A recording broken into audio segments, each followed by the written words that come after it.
बोलिए। गुरुदेव, जहाँ धुआं है वहाँ आग भी है, ऐसा कहते हैं। लेकिन कश्मीरी संत लाल डेढ़ ने समाधि के अनुभव का वर्णन बिना ज्वाला और बिना धुएं की आग के रूप में किया है। कृपया इस पर प्रकाश डालें। जैसे आप भी तो, आपकी चेतना भी तो आग ही है। एक आग और आप में क्या फर्क है? आग के ऊपर तुम एक कांच का ढक्कन कर दो, वो उतना ही देर आग जलता रहेगा जितना देर वहाँ हवा है। ऐसे ही तुम्हारा भी हालत है।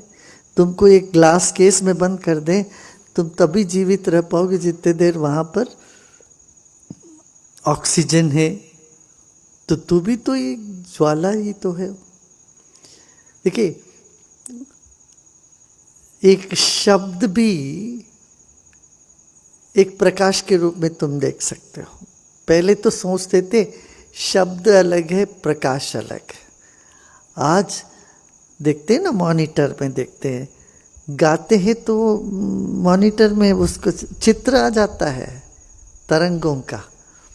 ये सब तरंग ही तरंग है। दो बिना धुआं के, माने जो आग जिससे कुछ बच के नहीं जाता, पूर्ण है। धुआं कब तब निकलता है जब कुछ आग में कुछ कलमश हो, तब धुआं निकलता है।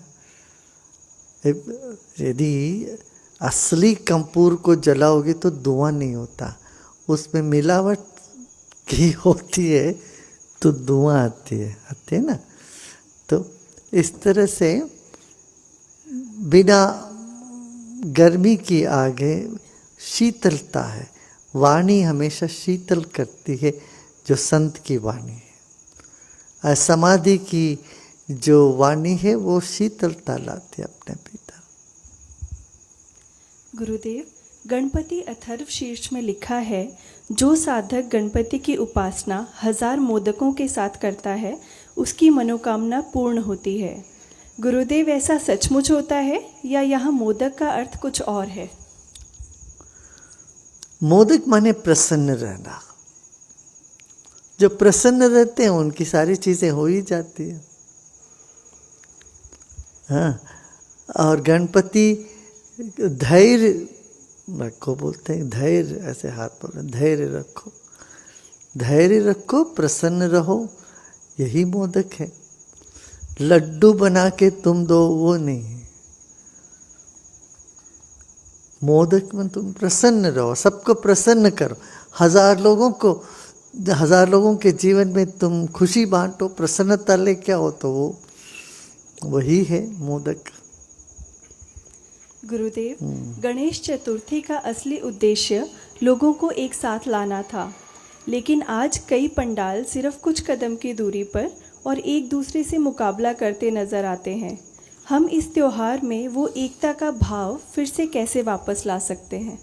वो व्यापारीकरण हो गया ना, अहंकार का प्रदर्शन और व्यापारीकरण बढ़ गया मानसिकता में।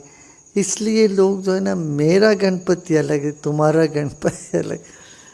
सोचते थे ये गणेशा रखो, सारे लोग, मोहल्ले के सारे लोग इकट्ठे होके उत्सव मनाओ, खुशी मनाओ।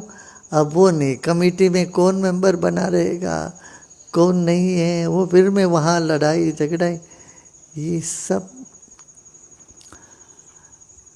त्योहारों का दुरुपयोग है। ये वो क्या करें, कुछ लोग ऐसे मानसिक, सभी लोग नहीं, कुछ लोग इस मानसिकता के होंगे। हर मोहल्ले में हो, अच्छा है, हर मोहल्ले में गणेशोत्सव हो, गली गली हो, जगह जगह हो, मगर एक दूसरे के साथ स्पर्धा के रूप में दुर्गा पूजा हो या ये करेंगे, ये उसकी जो मूल बात है वही खो देते हैं। उसमें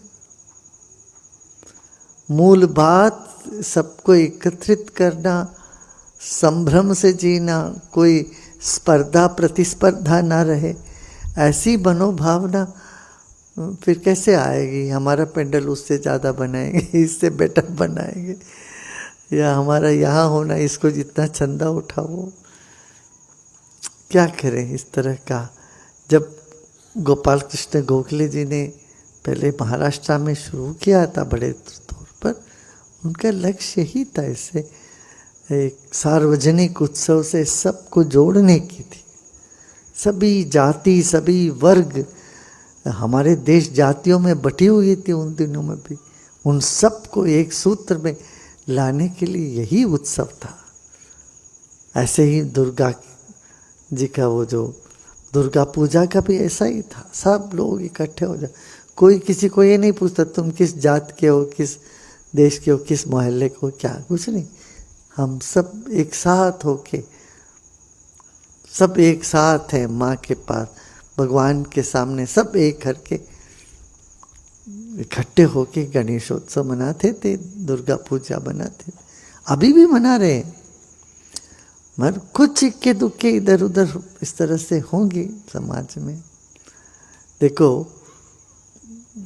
संतों में कुछ रावण भी तो होते हैं, कि रावण भी तो संत वेश में ही आया था ना। तो जहाँ असली चीज़ होती है वहाँ कुछ नकली भी होती है, ढोंग भी होता है। समाज में असली चीज़ होती है, ऐसे कहीं और नकली भी इधर उधर दिख जाता है। मगर ये सब विवेक से हमें चलना चाहिए। विवेक हमारा हो, हमारे मन में विवेक हो, बुद्धि में विवेक हो, हम सब लेके चलते हैं। ये सनातन धर्म कैसा माने चीनी और रेत का मिश्रण है। या तुम ऐसे हो जाओ जैसे चीटी हो जाते हो, तो तुम चीटी रेत को तो नहीं खाता, वो सिर्फ चीनी को ले लेता चुन के, रेत को छोड़ देता। या तो यहाँ कुछ आदतें, कुछ समाज में कुछ प्रयोग है, कुछ क्या कहते हैं रिवाज है, वो सब कुछ ऐसे कुछ कुछ रिवाज तो छोड़ने लायक है और बहुत कुछ रिवाज पालन करने लायक है। वो सब देखना चाहिए, इसलिए विवेक पूर्ण करना चाहिए कुछ भी। गुरुदेव, यदि मन मूषक जैसा है, छोटा, तेज और छुपकर चीज़ें जमा करने वाला, तो साधक को मन की इन प्रवृत्तियों से मुक्त रहने के लिए क्या करना चाहिए? प्राणायाम। प्राणायाम करो, सेवा में लगे रहो, भजन करो, सब करोगे तो एनर्जी ऊपर आ जाएगी। हाँ? Gurudev, you said that we should ask challenging questions, but I feel our intellect is very small. From this small intellect, how do we ask you challenging questions? Challenging question comes only from small intellect. Big intellect doesn't give any challenging questions. It gives challenging answers. Gurudev, we know that all the rishis were very wise and beyond raga and dvesha. But there are mentions of them cursing good people for very small mistakes. How do we understand this? See, you can't understand rishis. A rishi's curse is also a blessing. And a stupid person's blessing is also a curse. So you will see, whenever rishis gave curse, what happened? It brought so much goodness on a long run. So because it is really not curse, it is a way of expressing, a way of embracing the opposites. So this happens. Durvasa came and he cursed Lord Vishnu, and that's why Lord Vishnu came to the earth. You have all the stories. That's how Tirupati happened. Tirupati happened because of Durvasa's anger. So, like this, there are stories in the Puranas. That means you take everything together and move. Rishis are almost like children. Children do get angry, you know. But that anger doesn't last. It doesn't eat them up. Have you seen children getting angry? They get angry from their whole body. But then they they cool down as fast as they got angry. So like that, anger is also part of life. Like Shiva opened his third eye and burnt Bhasma, this Kamadev. So there are many stories like this, you know. And each of those stories, on surface level, it sounds very different. But if you go deep into it, there is a lot of philosophy embedded in it. So embedded. That's very interesting. Yeah. Gurudev, I observe that some people around us or in our lives are not at all compassionate and sensitive to people around. They don't seem to have empathy. Can the qualities like compassion or empathy be taught to human beings, or is it just Yes. In our Sanyam program, that's what we do. Yeah, how many of you have done Sanyam here? See, Sanyam is that you know those qualities which you want to enhance in your consciousness, you can do it. Because all these qualities are there within you. They are in seed form. You need to just sprinkle more. Nurture it. The seed, when it is nurtured, it sprouts, it grows. Like that, there is not a human being without compassion in them or empathy in them. It's only not manifesting mainly because of stress, lack of broader vision, lack of,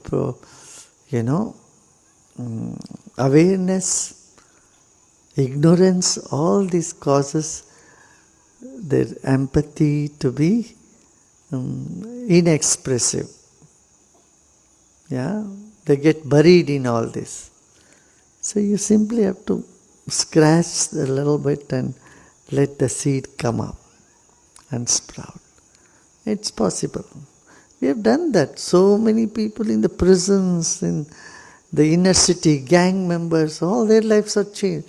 Who were thought to be hardcore people who have no empathy, they are all doing social service now.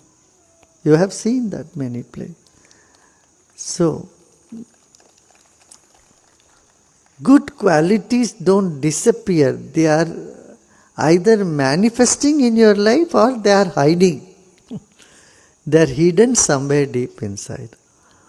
And such people, you bring them here when they do their practices, meditate and Sanyam program, Sanyam 1 and 2, it's just unveils the light of the being, of self, Atma.